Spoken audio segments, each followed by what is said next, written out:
Hi friends, అందరూ ఎలా ఉన్నారు? నేనైతే చాలా బాగున్నాను. ఈరోజైతే మా బేబీకి గుర్తుగా ఉంటుందని చెప్పేసి తన యొక్క ఫుట్ ప్రింట్స్ తీసుకొని ఇదిగోండి ఈ విధంగా చేశాననమాట. ఫస్ట్ ఆఫ్ ఆల్ నేను ఏం చేశానంటే కొంచెం పసుపు తీసుకొని తన యొక్క పాదాలకి రాసి ఆ పాదాలని ఇదిగోండి ఈ విధంగా ప్రింట్లా తీసానమాట.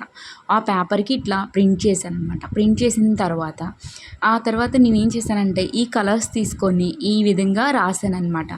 ఇక్కడ కలర్స్ ఉన్నాయి చూడండి, ఈ కలర్స్ యూస్ చేశానమాట. యూస్ చేసి ఈ ఫుట్ ప్రింట్స్ని వి షేప్లో రాశాను. ఆ తర్వాత ఎల్ఓ విఈ అన్నట్లు ఇలా రాశానమాట. ఇదిగోండి చూడండి ఫ్రెండ్స్, ఇలా పసుపు తీసుకొని రాశానమాట. ఆ తర్వాత ఈ కలర్స్ వాడాను. ఇక్కడ నేను వచ్చేసి ఎల్ఓవిఈ దగ్గర ఎల్ఓఈకేమో ఇక్కడ నేను పింక్ కలర్ వాడాను. ఇలా రాశానమాట. ఒక్కొక్క లెటర్ని ఇట్లా రాశాను దీనికి కలిపేలాగా.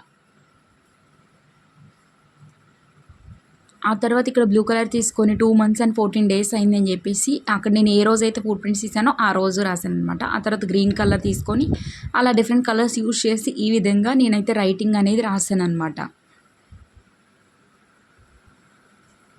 డాడ్ అండ్ మామ్ అని రాశాను.